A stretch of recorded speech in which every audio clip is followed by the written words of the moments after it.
رباه عفوك إني للنور مدت يداي. कब्र की पहली रात का वाक़िया अल्लाह के रसूल सल्लल्लाहु अलैहि वसल्लम फरमाते हैं, इंसान की कब्र की रात कितनी भयानक होती है। पहले तो कब्र का दिन भी देखे, कब्र का दिन भी अंधेरे में डूबा होता है। जब कब्र का दिन भी अंधेरे में डूबा हो तो कब्र की रात कितनी भयानक होगी। उस रात में तुम्हें भी आना है, उस रात से हमें भी सामना करना है। हाय मुसलमान, जिसने अपनी जिंदगी के लम्हे लम्हे को गुन्ना के लिए वक्फ कर दिया। गिबत, चुगली, शरब व कबाब, जुओं के अड्डे, खुदा जाने क्या क्या गुन्ना हमारी जिंदगी में है। मेरी कौम के जवानों, कब्र की पहली रात का जरा तस्वुर करो जिससे मेरे आका अलैहि सलाम ने बयान किया है। मोहल्ले में मोहलत मिलती है तो तुम कौरिया लेकर के बैठते हो, ताश के पट्टे लेकर के बैठते हो, 3 पट्टी का गेम लेकर के बैठते हो। अल्लाह ने तुम्हें इसलिए पैदा नहीं किया। खुदा ने तो तुम्हें कब्रों को संवारने के लिए, कब्रों को जन्नत के बागों में से एक बाग बनाने के लिए पैदा किया है। हमारे प्यारे आका अलैहि सलाम फरमाते हैं, कब्र की पहली रात ऐसी दर्दनाक होती है कि मुर्दे को कब्र चारों तरफ से यूं दबाती है कि उसकी पसलियां एक दूसरे में मिल जाती है। और मेरे आका सल्लल्लाहु अलैहि वसल्लम ने शहाबा को तसव्वुर दिलाने के लिए फरमाया, अपने दोनों मुबारक हाथों को यूं लिया और फरमाया कि जब कब्र इंसानों को दबाती है तो उसकी दोनों पिछलियां यूं आपस में मिल जाती है। पिछली पे थोड़ी सी मार लगती है तो हम बेचैन हो जाते हैं। आए मेरी कौम के जवानों, गुन्ना करने वालों, अल्लाह को नाराज करने वालों, रब को गज़ब की दावत देने वालों, जरा सोचो, अगर सिर्फ कब्र का दबाना ही होता अंदर तो यही अजाब हमारे लिए काफी था। कब्र दावती और पिछलियां एक दूसरे में आपस में मिल जाती। बेटों का हाल क्या है, बेटियों का हाल क्या है। कायनात में सबसे ज्यादा अगर कोई किसी से प्यार करता है तो माँ अपनी औलाद से प्यार करती है। जब बेटे को दाफन कर दिया जाता है तो माँ अपनी पल्लू से आंसू पोंछती है, लेकिन जब भांति के लुक में सामने आते हैं तो वह भी 2 लम्हे के लिए अपने मरहूम बेटे को भूल जाती है। लोग तुम्हारी भांति खा रहे होते हैं और उधर मुर्दे को कब्र दाबा रही होती है। कब्र को, आखिरत को भूलकर अपनी तबीयत के मुताबिक जिंदगी गुजारने वालों, जरा बताओ कब्र के उस तारीख वादी में कौन काम आएगा। मेरे आका सल्लल्लाहु अलैहि वसल्लम फरमाते हैं, इंसान के मुख्तलिफ दोस्त है। इंसान का दोस्त माल है, इंसान का दोस्त औलाद है, इंसान का दोस्त अहबाब है, इंसान के दोस्त अमाल है। माल का हाल तो ये जैसे रूह जिस्म से निकली वैसे माल पराया हो गया, वारिशों का हो गया। दोस्तों का हाल ये कब्र तक आया और छोड़ करके ऐसे चले गए जैसे पहचानते ही ना थे। लेकिन अमाल इंसान की कब्र तक जाती है। हाय इंसान, तुमने उन लोगों से दिल लगाया, पहले तो उस माल से दिल लगाया जो कब्र तक भी ना आने वाला था। उन अहबाब से दिल लगाया जो कब्र में छोड़कर चल जाने वाले थे। उस अमाल पर तू मेहनत क्या की, उस अम्माल के लिए तू कोशिश क्या की। मस्जिद में आता ना था और आता था तो हाल ये कि ऐसा लगे कि जैसे कोई डंडे बरसा रहा हो और तू भग जाता था। जुम्मा के दिन भी आखिर में आकर के 2 रकात पढ़कर भग जाने वालों, मेरे आका अलैहि सलाम फरमाते हैं, कब्र दबाती है, पिछलियां एक दूसरे में मिल जाती है। वहां मंजिल से गुजरना है, तशव्वुर करो। मेरे आका फरमाते हैं, कब्र में अंधेरा इतना होता है पहली रात में कि सफेद कफन होने के बावजूद इंसान को अपने एक हाथ जिसको दूसरा हाथ सुझाए नहीं देता, इंसान को अपना वजूद नजर नहीं आता और नीचे मिट्टी, ऊपर मिट्टी, दाएं मिट्टी, बाएं मिट्टी, मिट्टी ही मिट्टी। और उसके बाद फिर उस पर अजाबे कब्र यूं मुसल्लत किया जाता है। ये किसी लीडर का कॉल नहीं कि मुस्कुरा करके भुला दो, ये किसी मौलवी का कहना नहीं कि शक कर सको। ये उस रसूल का फरमान है जो जमीन पे बैठकर अर्श पे नजर रखता है। ये उस रसूल हाशमी का फरमान है जिसकी निगाह से खुदा की जात ना छुपी। उसकी निगाह से कब्र की बात क्या छुप सकती है, जिससे अल्लाह ने मुअज़्ज़िम कायनात, मुअज़्ज़िम इंसानियत बना करके महफूज फरमाया।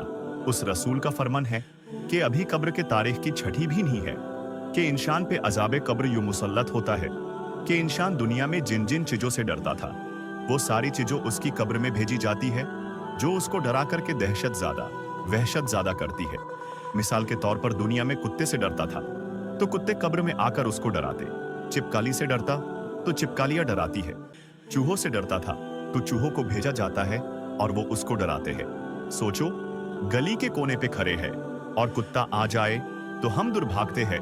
कब्र के अंदर जब इस तरीके से कुत्तों को, चूहों को, छिपकलियों को सांपों और बिच्छुओं को जब मुसल्लत किया जाएगा तो उस 2 गाज जमीन में जहां पर करवट बढ़ाने के लिए जगह नहीं है। वहां से कहां भागोगे? चिखोगे, चिल्लाओगे, आवाज कहां तक जाएगी? मुसलमान तू कितना नादान है। तुझे अल्लाह ने मोहम्मदुर रसूलुल्लाह जैसा नबी अता किया। तुझे अल्लाह ने कुरान मुकद्दस जैसी किताब अता की। तुझे अल्लाह ने अल्लाहु अकबर हिदायत याफ्ता बंदों का दामन अता किया, औलियाए एकराम का। लेकिन तूने दुनिया और दुनिया के मौज मस्ती में अपना वक्त ऐसे गुजार दिया कि तूने आखिरत की कोई फिक्र ना की, कब्र की कोई परवाह ना की। हाँ, अगर तुझे वक्त मिलता तो तू गुनाहों में डूब जाता। तूने आखिरत के लिए क्या किया? तूने कब्र के लिए क्या किया? अल्लाह के हबीब गैबता नबी सल्लल्लाहु अलैहि वसल्लम फरमाते हैं, मुर्दा इसी से हरासा होता है, परेशान होता है कि उसकी पैर की तरफ से अजाब आता है, उसकी सर की तरफ से अजाब आता है, उसकी कानों की तरफ से अजाब आता है, उसकी हाथों की तरफ से अजाब आता है, और चारों तरफ से अजाब आकर के उसको अपनी लापेट में ले लेता है। अल्लाह के प्यारे हबीब मोहम्मद सल्लल्लाहु अलैहि वसल्लम फरमाते हैं, हाल ये होता है कि अगर कभी उसने एक वक्त की नमाज जानबूझकर जागते में काजा कर दी थी, छोड़ दी थी, तो एक वक्त की नमाज छोड़ने के बदले में उस पर 99 सांप मुसल्लत किए जाते हैं, जिसमें से एक सांप का अलम यह है कि अगर वह किसी पहाड़ पे डंक मारे तो पहाड़ रेजा रेजा हो जाए। अगर वह दुनिया में फंकार दे तो उसकी फंकार की गर्मी से दुनिया के सारे इंसान मर जाए। ऐसे 99 सांप उस मुर्दे पे मुसल्लत किए जाते हैं। उसके बाद एक फरिश्ता जो आंख से देखता नहीं, जो कान से सुनता नहीं, जो जबान से बोलता नहीं, गुंगा बहरा अंधा फरिश्ता उस पे मुसल्लत किया जाता है। और नमाज छोड़ने की वजह से सिर्फ एक कूजा जब उसके वजूद पे मरता है तो वह ऐसे पिस जाता है जैसे चना पे हथौड़ा मारने से चना पिस जाता है। रात के 2-2, 3-3 बजे तक जगकर नमाज़े फर्ज तर्क करने वालों, ज़रा उस चबुक और उस कूजे का तसव्वुर करो, सोचो और गौर करो। क्या ये नाजुक वजूद, ये छोटा सा जिस्म, क्या अल्लाह के अजाब को बर्दाश्त कर सकेगा?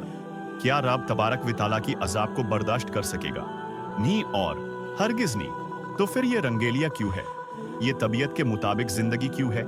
ये घरों पे लगे हुए तुम्हारे आंटी ने, ये आंटी ने नहीं तुम्हारे जहन्नम की समान है। तुम्हारे घरों के रंगीन टीवियां और फोन जिसे रिचार्ज करने पे तुम्हें मजबूर करती है। तुम्हारे बच्चे जो तुम्हें मजबूर करते हैं मोबाइल रिचार्ज कराने पर, उसमें 100 से ज्यादा चैनल पर गंदी नंगी और अवर्गी की फिल्में देखने वालों, ये सिर्फ तुम्हें नहीं बल्कि तुम्हारी पूरी औलाद को जहन्नम का ईंधन बनाने के लिए राह जहन्नम पे ले जा रहे हैं। खुदारा जरा अपनी हाल पे तो रहम करो। अगर ये कहा गया होता कि 1 साल के बाद मौत आएगी तो शायद हम 1 साल पहले सुधर जाते। 10 साल की बाद मौत आएगी तो हम 10 साल पहले सुधर जाते।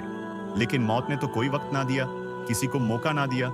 मौत कब आएगी, कैसे आएगी, किस वक्त आएगी, किस हाल में आएगी, इस पर किसी को कोई इत्तला नहीं दी गई। टीवी देखने वालों, मोबाइल पर हाथ में लेकर के इंटरनेट पर गंदे मनाजिर देखने वालों, जिस वक्त तुम्हारे हाथ में मोबाइल हो और उसी वक्त अल्लाह ना करे तुम्हें मौत आ गए, उस वक्त जब तुम गंदे मनाजिर देख रहे हो या फिल्में नंगी या अवर्गी की देख रहे हो, उसी वक्त तुम्हें मौत आ गई, तो तुम अल्लाह को क्या मुंह दिखाओगे? मुस्तफ़ा जाने रहमत सल्लल्लाहु अलैहि वसल्लम इरशाद फरमाते हैं, जिसको जिस हालत में मौत आएगी वह क़यामत के दिन उसी हालत में उठाया जाएगा। अल्लाह के हबीब सल्लल्लाहु अलैहि वसल्लम फरमाते हैं, बहुत छोटी छोटी चीजें जिसको लोग समझते हैं उस पर भी अल्लाह लोगों पे कब्र में अजाब फरमाएगा। मेरे आका अलैहि सल्लम फरमाते हैं कि लोग पेशाब की छींटों से नहीं बचते, उस बुनियाद पर भी अल्लाह उन पर अजाब कब्र में मुब्तला करेगा। कि अल्लाह के हबीब सल्लल्लाहु अलैहि वसल्लम फरमा रहे हैं कि अगर पेशाब के छींटे पैरों पे आए और लोग पेशाब की छींटों से न बचे तो भी अल्लाह उनको कब्र की अजाब में गिरफ्तार करेगा।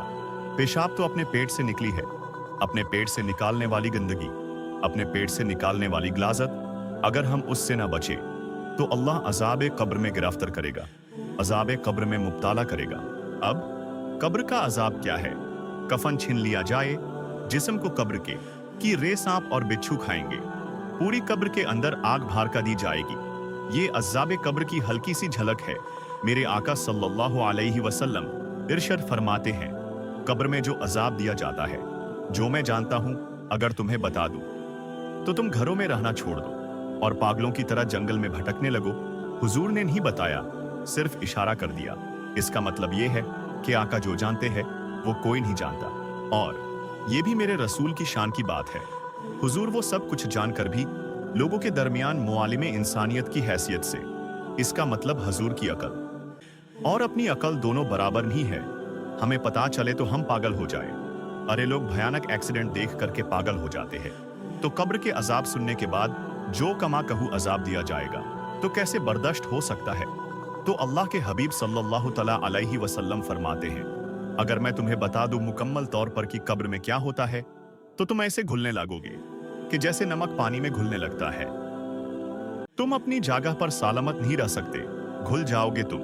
वो कब्र है जिससे दर्दनाक अजाब के हवाले से अल्लाह के हबीब अलैहि सलातो व तस्लीम ने बयान फरमाया है, एक मामूली सा अमल जिसको हम कहते हैं पेशाब की छींटों से ना बचना, यानी कुछ लोग खड़े खड़े पेशाब करते हैं, कुछ लोग बैठकर भी बेएहतियाती से करते हैं तो भी पेशाब की छींटे आते हैं। पेशाब की छींटों से ना बचो तो भी इंसान अजाब कब्र में गिरफ्तार होगा। हैरत है, जितना ज्यादा नापाक पेशाब है उससे ज्यादा नापाक गुन्नाह है गुन्नाह। और पेशाब की नापाकी में जमीन आसमान से बड़ा फर्क है, क्योंकि पेशाब कहीं लग गया, पानी डाल दो तो बदन पाक हो जाएगा, लेकिन गुन्नाह का ढाबा लग गया तो 7 समुंदर का पानी भी गुनाह का ढाबा नहीं धुल सकता। तो पेशाब अगर नापाक चीज पैर पर उड़ करके तो कोई उससे ना बचे, एहतियात न करे तो अल्लाह अजाब कब्र में गिरफ्तार करेगा। तो उससे ज्यादा नापाक तो गुन्नाह है। और कोई गुन्नाह में डूबा रहे, वो भी वह गुन्नाह नमाजों का तर्क करना, जुआ खेलना, ताश के पत्ते खेलना, मोहल्ले की लड़कियों पर बदनजरी करना, पड़ोसियों के हकूक दबाना, एक दूसरे का हकूक आधा न करना, माँ बाप में जुल्म करना, माँ बाप पे ज्यादती करना, बीबी पे जुल्म करना, बीबी पे ज्यादती करना, औलाद का हक आदा ना करना। इतने बड़े बड़े जराइम हैं, इससे बचने की क्या जरूरत है। और एक अहम बात, पेशाब अपने पेट की गिलाजत है, वो निकली और पैर पे पड़ी और हम उससे ना बचे तो अजाब कब्र में गिरफ्तार होंगे। वो जितनी ज्यादा नापाक पेशाब है उतना ही नापाक शराब भी है। दोनों की नापाकी बराबर बराबर, यानी कि पेशाब का पीना और शराब का पीना दोनों एक है। ये मैं कोई लतीफा नहीं कह रहा हूँ, मैं आपके सामने उसकी हैसियत बयान कर रहा हूँ कि शराब इस्लाम में उतनी ही नापाक मानी गई है जितना कि पेशाब नापाक है। तो मुझे बताओ, अगर पेशाब की चंद छींटे बदन पर लग जाए तो इंसान अल्लाह की अजाब में गिरफ्तार होता है। तो जो लोग पेशाब की तरह नापाक शराब अपने मुंह के अंदर डाले और अपने पेट में डाले तो उन पर कैसा अजाब होगा, उन पर अजाब की कैफियत क्या होगी, उन पे अजाब की सख्ती क्या होगी। मेरे आका सल्लल्लाहु अलैहि वसल्लम के दीवानों, अपनी कब्र के लिए खुद तैयारी करो। कब्र में किसी ने नहीं आना, ना किसी मौलवी ने, ना किसी खातिब ने, ना किसी मुकारिर ने, ना किसी दोस्त ने, ना किसी माँ बाप ने, ना किसी यार ने। लेकिन ये बात हक है जिसे जरूर कहूंगा कि कब्र में किसी ने ना आना, लेकिन कब्र में अमीना के लाल ने जरूर आना है। सबसे बुनियादी सब्जेक्ट है कि जो आने वाला है उससे अपना कांटेक्ट बना के रखो, जो आने वाला है उससे कांटेक्ट बना के रखो, इसलिए कि अगर रब्ता बना रहेगा तो वहां बिगड़ी बन जाएगी। कब्र अंधेरी जरूर है, कब्र में तारीखी जरूर है, कब्र में सांप बिच्छू जरूर है, कब्र में अजाब जरूर है, कब्र में आग जरूर है, आग के दाबाना जरूर है, कब्र की वहशत जरूर है, कब्र की दहशत जरूर है। सब चीजें हक है, लेकिन उसके लिए है जिसकी कब्र में आमदे मुस्तफा नहीं है। जहां वो आ जाए तो अंधेरा कैसा, कब्र में लहरेंगे ता हसर चश्मे नूर के, जब जलवा फरमा होगी जब तलाश रसूलुल्लाह के। इसलिए उनसे रिश्ता जोड़े रखो, उनसे रब्ता बना के रखो। राब्ता कैसे बनेगा, नारा भी लगाए शराब भी पिए तो राब्ता बना रहेगा, नाथे भी पड़े और जुआ भी खेले तो राब्ता बना रहेगा। गलियों में बैठकर 3 पत्ती भी खेले और खुद फतवे भी दे कि जायज है कि अब आपके फतवे पे अमल होगा।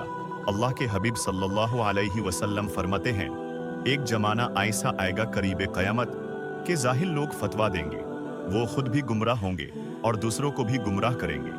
आका अलैहि सलाम फरमाते हैं, ऐसे लोगों के पास ना बैठना, फतवा देना मौलवी का काम है, आपका नहीं। अल्लाह हम सबको मोहम्मद रसूलुल्लाह सल्लल्लाहु अलैहि वसल्लम की नक्शे कदम पे चलने की तौफीक दे। अल्लाह हम सबको 5 वक्त की नमाज पढ़ने की तौफीक दे। या अल्लाह, मैं आपके पनाह में आता हूँ बुरी अखलाक, बुरे आमाल और बुरे इरादों से महफूज फरमा। या अल्लाह, हमें हिदायत देने के बाद हमारे दिलों को कभी गुमराह ना होने दे। या अल्लाह, मैं आपसे हिदायत, परहेजगरी, पाकदामानी और किफ़ायत तलब करता हूँ। आमीन सुम्मा आमीन।